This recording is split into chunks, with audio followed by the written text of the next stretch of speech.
আমরা সবাই জানি যে এই দুনিয়ায় কোনো মানুষই নিখুঁত নয়, প্রত্যেকেরই কোনো না কোনো সময় ভুল হয়। প্রায়শই এই ভুলের ক্ষতি সীমিত হয় এবং সময়ের সাথে সাথে আমরা সেগুলো ভুলে যাই। কিন্তু কখনো কখনো কিছু ভুল এত বড় হয় যে তার প্রভাব বছরের পর বছর থেকে যায়, কোটি কোটি নয় বিলিয়ন বিলিয়ন টাকার ক্ষতি হয়ে যায় এবং সেই ভুলগুলো ইতিহাসে স্থাপন হয়ে যায়। তো বন্ধুরা, আজকের এই ভিডিওতে আমি আপনাদের বিশ্বের 10টি এমন ব্যয়বহুল ভুল সম্পর্কে বলবো যা জানলে আপনি সত্যি হতবাক হয়ে যাবেন। তো বুঝতেই পারছেন ভিডিওটি খুবই মজাদার হতে যাচ্ছে, তাই এখনো যারা চ্যানেলটি সাবস্ক্রাইব করেনি তারা সম্পূর্ণ ভিডিওটি দেখতে দেখতে চ্যানেলটি সাবস্ক্রাইব করে দিন। আপনারা সবাই ডিসির জাস্টিস লিগ মুভি তো দেখেছেন এবং তাতে সুপারম্যান অর্থাৎ হেনরি ক্যাভিলের মুখও নিশ্চয়ই দেখেছেন। সেই মুভিতে সুপারম্যানের গোফের কাছে কিছু ঝাপসা ব্লার দেখা যাচ্ছে। এর পেছনে একটি আকর্ষণীয় কাহিনী রয়েছে। আসলে এই মুভির শুটিং শেষ হবার পর পরিচালক এবং প্রযোজকরা কিছু দৃশ্য পুনরায় শুটিং এবং কিছু প্রতিস্থাপনের সিদ্ধান্ত নেন, কিন্তু সেই সময় হেনরি ক্যাভিল মিশন ইম্পসিবলের শুটিংয়ে ব্যস্ত ছিলেন এবং তার গোফ বড় করা ছিল। প্যারামাউন্ট স্টুডিও তাকে গোফ শেভ করার অনুমতি দেয়নি। তারপর ওয়ার্নার ব্রাদার্স স্পেশাল এফেক্ট তথা সিজিআইয়ের সাহায্যে সেই গোফ কিছু দৃশ্যে সরানোর চেষ্টা করে, কিন্তু ফলাফল এত খারাপ আসে যে সুপারম্যানের মুখ অদ্ভুত এবং ঝাপসা দেখতে পাওয়া যায়। এই ভুলের কারণে তাদের সিজিআইয়ের জন্য প্রায় 25 মিলিয়ন অর্থাৎ এক্সট্রা 190 কোটি টাকা খরচ করতে হয়। তার সবচেয়ে খারাপ বিষয় হচ্ছে জাস্টিস লিগ ডিসির এখন পর্যন্ত সবচেয়ে কম আয় করা চলচ্চিত্র হয়ে উঠেছে। এটি ছিল একটি ছোট সময়সূচির ভুল যা ব্যয়বহুল হয়ে পড়ে। আমরা যখন নতুন গাড়ি বা বাইক কিনি তখন প্রথমেই দেখি যে সেটি আমাদের গ্যারেজে ফিট হবে কিনা, কিন্তু ফ্রান্সের সরকারি রেল কোম্পানি SNCF এই মৌলিক পরীক্ষাটিও করেনি। 2014 সালে তারা 2000টি নতুন TGV হাই স্পিড ট্রেন কিনেছিল, যার মোট দাম ছিল 15 বিলিয়ন ইউরো, প্রায় সেটা 1,44,00,000 টাকার সমান। এই ট্রেনগুলির আধুনিক নকশা ছিল এবং ফ্রান্সের রেল ব্যবস্থাকে আরও দ্রুত করার জন্য আনা হয়েছিল। কিন্তু ট্রেন আসার পর যখন সেগুলো নতুন ট্র্যাকে নামানো হয় তখন জানা যায় যে এই ট্রেনগুলি প্ল্যাটফর্ম থেকে কয়েক সেন্টিমিটার বেশি চওড়া এবং ট্রেনগুলোর ভেতরে ঢুকতেই পারছে না। কোম্পানি ভুল স্বীকার করে যে তারা পুরনো স্টেশনগুলোর মাপ সঠিকভাবে যাচাই করেনি।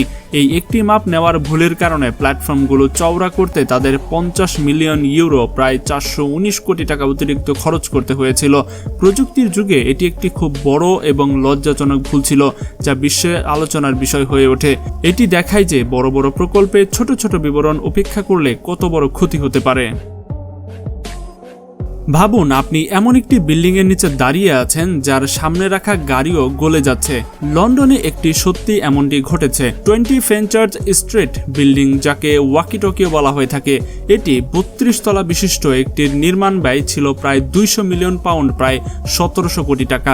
এই বিল্ডিংটির স্থপতি রাফায়েল ভিনোলি দ্বারা নকশা করা হয়েছিল এবং এর বাঁকা কাচ এটিকে অনন্য চেহারা দেয়, কিন্তু প্রকৌশলীরা কাচের এমনভাবে বাঁকা তৈরি করেছিল যে এর ফলে সূর্যের রশ্মি তাতে নিচে পড়ে রাস্তায় ফোকাস হয়ে যায়। এই কারণে রাস্তার তাপমাত্রা 92 ডিগ্রি সেলসিয়াস পর্যন্ত পৌঁছে যায়। একটি জাগুয়ার গাড়ির আয়না এবং গায়ের রং গলে যায় এবং মানুষ পুড়ে যাওয়ার ভয়ে পালিয়ে যেতে হয়। এরপর ডেভেলপাররা সানশেড লাগান এবং দাবি নিষ্পত্তি করেন, কিন্তু এটি ইঞ্জিনিয়ারিং একটি খুব ব্যয়বহুল ভুল প্রমাণিত হয় যা পরিবেশগত প্রভাব উপেক্ষা করার কারণে ঘটেছিল। এই ঘটনাটি 2013 সালে ঘটেছিল এবং আজও ভবনের নকশা শিক্ষা হিসেবে একটি স্মরণ করা হয়।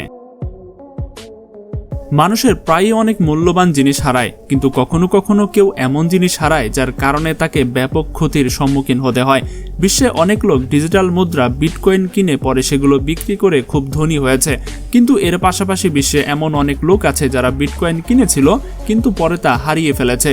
এরকম একজন ব্যক্তি হলেন UK IT কর্মী জেমস ওয়েলস, যিনি 2009 সালে তার ল্যাপটপের সাহায্যে 7500 বিটকয়েন কিনেছিল, কিন্তু সেগুলো কেনার পর তিনি তার ল্যাপটপটি বিক্রি করে দেন। তবে হার্ড ড্রাইভটি তিনি নিজের কাছে রেখেছিলেন, কারণ তিনি জানতেন যে তাতে থাকা বিটকয়েনগুলো ভবিষ্যতে হয়তোবা অনেক মূল্যবান হবে। কিন্তু 2013 সালে তিনি ভুলবশত সেই হার্ড ড্রাইভটি আবর্জনার স্তূপে ফেলে দেন, যা খুঁজে পাওয়া অসম্ভব ছিল। সেটি হারিয়ে যাওয়ার পর তিনি যখন তার এই বিটকয়েনের মূল্য সম্পর্কে জানতে পারেন তখন তিনি হতবাক হয়ে যান, কারণ তিনি এই একটি ভুলের কারণে প্রায় 968 কোটি টাকার বিটকয়েন হারিয়ে ফেলেন। এটি তার করা সবচেয়ে ব্যয়বহুল প্রমাণিত হয়েছে। তিনি অনেক খোঁজাখুঁজি করলেও একটি বিটকয়েনও খুঁজে পাননি। 2008 সালে আমেরিকার বিমান বাহিনীর B-2 spirit stealth bomber spirit of Kansas Guam airbase থেকে উড্ডয়নের সময় ক্র্যাশ হয়ে যায়। এই বোম্বারটির মূল্য ছিল প্রায় 1.4 বিলিয়ন, প্রায় 11,400 কোটি টাকা। ইতিহাসের সবচেয়ে ব্যয়বহুল ক্র্যাশ। এই প্লেনটি 4 মাসের অভিযান শেষে ফিরছিল, কিন্তু টেক অফের সময় গুয়ামের উচ্চ আর্দ্রতার কারণে সেন্সরে পানি ঢুকে যায় এবং কম্পিউটার ভুল তথ্য পায়। প্লেনটি স্তব্ধ হয়ে পড়ে যায়। 2 পাইলট বেঁচে গেলেও প্লেনটি সম্পূর্ণ ধ্বংস হয়ে যায়। তদন্তের পর দেখা যায় যে সেন্সর হিটিং সিস্টেম পরীক্ষা করা হয়নি। আবহাওয়ার সামান্য আর্দ্রতা এত বড় ক্ষতি করে দিল, যা সামরিক প্রকৌশলীদের একটি অনেক বড় ভুল ছিল। এই ঘটনাটি 2008 সালে ঘটে এবং বিমান বাহিনীকে নতুন প্রোটোকল তৈরি করতে হয়। বন্ধুরা, আমরা সবাই টাইটানিক চলচ্চিত্র তো অবশ্যই দেখেছি, যা এখন পর্যন্ত অন্যতম সেরা চলচ্চিত্র বলে বিবেচিত। কিন্তু এটি শুধু একটি চলচ্চিত্র ছিল না, এটি একটি সত্য ঘটনার উপর নির্মিত গল্প ছিল। যে জাহাজটি চলচ্চিত্রে ডুবতে দেখানো হয়েছে তা বাস্তব জীবনে 1912 সালে আটলান্টিক মহাসাগরে ডুবে গিয়েছিল। টাইটানিককে সেই সময় কখনো না ডুবে যাওয়া জাহাজ বলা হতো। এটি তৈরি করতে প্রচুর খরচ হয়েছিল, কিন্তু এর ডুবে যাওয়ার ফলে প্রায় 57 কোটি টাকা ক্ষতি হয়েছিল, যা সেই সময়কার হিসেবে একটি বিশাল অঙ্ক। যদিও এই দুর্ঘটনা শুধু ভাগ্য ছিল না, বরং এর সাথে অনেক মানবিক ভুলও জড়িত ছিল। বলা হয় যে জাহাজে যদি ভালো দূরবীন থাকতো তাহলে সময় মতো আইসবার্গ দেখা যেত এবং ধাক্কা এড়ানো যেত, কিন্তু তা হয়নি এবং জাহাজটি সরাসরি বিশাল বরফের টুকরোর সাথে ধাক্কা খায়, যার ফলে তার কাঠামোতে অনেক বড় ছিদ্র হয়ে যায়। এছাড়াও জাহাজে পর্যাপ্ত লাইফবোট ছিল না, এই কারণে প্রায় 1500 জন লোক তাদের প্রাণ হারান। টাইটানিকের এই ট্র্যাজেডি ইতিহাসের সবচেয়ে বড় এবং ব্যয়বহুল ভুলগুলোর ভেতরে একটি বিবেচিত করা হয়, যা আজ উপেক্ষা করা যায় না। 2006 সালে ইতালিয়ান এয়ারলাইন অ্যালিটালিয়া তাদের ওয়েবসাইটে অনলাইন টিকিট বুকিং করে শুরু করে, কিন্তু একটি বড় টাইপিং ভুল হয়ে যায়।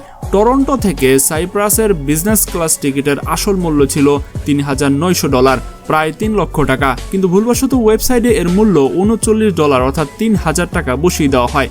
এই ভুলটি মাত্র কয়েক ঘন্টায় স্থায়ী ছিল, কিন্তু ততক্ষণে এটি সোশ্যাল মিডিয়ায় ভাইরাল হয়ে যায়। প্রায় 2000-এরও বেশি লোক সঙ্গে সঙ্গে এই সস্তা দামে টিকিট বুক করে নেয়। কোম্পানি প্রথমে এই টিকিটগুলো বাতিল করার চেষ্টা করে, কিন্তু গ্রাহকদের প্রতিবাদ এবং আইনি পদক্ষেপের হুমকিতে পড়ে তারা। তাদের সমস্ত যাত্রীদেরকে সেই সস্তা দামেই ভ্রমণ করাতে হয় এবং এই মূল্য নির্ধারণের পর ভুলের কারণে কোম্পানির প্রায় 7.2 মিলিয়ন অর্থাৎ 53 কোটি টাকা ক্ষতি হয়। এই ডিজিটাল সিস্টেমের একটি ছোট ত্রুটি, কিন্তু এর প্রভাব খুব ভারী হয়ে পড়ে, কোম্পানির আর্থিক অবস্থাও খারাপ করে দেয়। 2010 সালে ইউরো মিলিয়ন্স লটারিতে 113 মিলিয়ন অর্থাৎ প্রায় 1104 কোটি টাকার জ্যাকপট উঠেছিল। একজন ব্রিটিশ মহিলা টিভিতে নম্বর দেখেন এবং দেখেন যে তার টিকিট সেটা মিলেছে, কিন্তু দাবি করতে গিয়ে জানতে পারেন যে তার স্বামী ভুলবশত টিকিটটি আবর্জনায় ফেলে দিয়েছিলেন। ঘর তল্লাশি করেও টিকিটটি পাওয়া যায়নি। লটারি কোম্পানি দাবি প্রত্যাখ্যান করে, কারণ প্রকৃত টিকিট প্রয়োজন ছিল। তারা কোটিপতি হওয়ার সুযোগ হাতছাড়া করে ফেলে। পরবর্তীতে স্বামী স্ত্রী একে অপরকে ক্ষমা করে দেন, কিন্তু এই ভুল তাদের সারা জীবন মনে ছিল। এটি প্রায় 2010 সালের ঘটনা এবং লটারি জয়ীদের গল্পগুলোর মধ্যে একটি দুঃখজনক উদাহরণ। লন্ডনের মিলেনিয়াম ব্রিজ 2000 সালে খোলা হয়েছিল। এর নির্মাণ ব্যয় ছিল 18.2 মিলিয়ন, প্রায় 171 কোটি টাকা। কিন্তু উদ্বোধনের দিন হাজার হাজার মানুষ যখন এতে হাঁটতে শুরু করে, তখন ব্রিজটি কাঁপতে থাকে, যেন কোনো দোলনা। প্রকৌশলীরা সমলয় হাঁটার অর্থাৎ সিঙ্ক্রোনাইজড ওয়াকিং প্রভাব লক্ষ্য করেননি, যার ফলে ব্রিজটি অনুসরণে বা রেজোনেন্স চলে যায়। ব্রিজটি 2 দিন পর বন্ধ করে দেওয়া হয় এবং 2 বছর ধরে ঠিক করা হয়। মেরামতে 5 মিলিয়ন প্রায় 75 কোটি টাকা খরচ হয়। এটি ইঞ্জিনিয়ারিং একটি বড় ভুল ছিল, যা মানবিক বিষয়টি উপেক্ষা করার কারণে ঘটেছিল। এটি জুন 2000 সালের ঘটনা। আজ ব্রিজটি এখন সঠিকভাবেই কাজ করছে। 2005 সালে জাপানের মিজোহো সিকিউরিটিজে একটি বড় টাইপিংয়ের ভুল ঘটে। একজন ব্যবসায়ী যে কম কোম্পানির একটি মাত্র শেয়ার 1000 ইয়েনে সে সময় প্রায় 2.5 থেকে 2.7 লক্ষ টাকার সমতুল্য বিক্রি করতে চেয়েছিলেন, কিন্তু তিনি ভুলবশত অর্ডারটি উল্টো করে দেন এবং 6,10,000 শেয়ার মাত্র 1 ইয়েনে সেই সময় প্রায় 40 থেকে 50 পয়সায় বিক্রি করে দেন।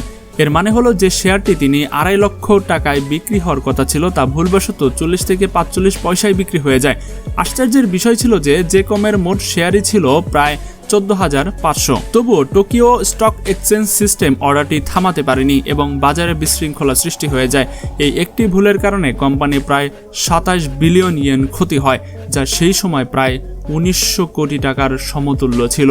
পরবর্তীতে সেই ট্রেডারকে চাকরি থেকে বের করে দেওয়া হয় এবং এই ঘটনাটি স্টক মার্কেটের ইতিহাসে সবচেয়ে ব্যয়বহুল টাইপিং ভুল হিসেবে বিবেচিত করা হয়। তো বন্ধুরা, আজকের এই ভিডিওটি যারা শেষ পর্যন্ত দেখেছেন তারা বুঝতেই পারছেন বিশ্বে এই ব্যয়বহুল ভুলগুলো আমাদের এটাই শিক্ষা দেয় যে একটি ছোট অসতর্কতা কখনো কখনো অনেক বড় ক্ষতি করতে পারে। এই ভুলগুলোর ভেতরে কোনটি আপনাকে সবচেয়ে বেশি হতবাক করেছে সেটা অবশ্যই আমাদেরকে কমেন্টে জানাবেন। আর এরকম মজার আরো ভিডিও দেখতে স্ক্রিনে দেখানো 4টি ভিডিও যে কোনোটি আপনারা দেখে আসতে পারেন। আশা করি অনেক মজা পাবেন। আজকের মতো এখানে বিদায়। আল্লাহ হাফেজ।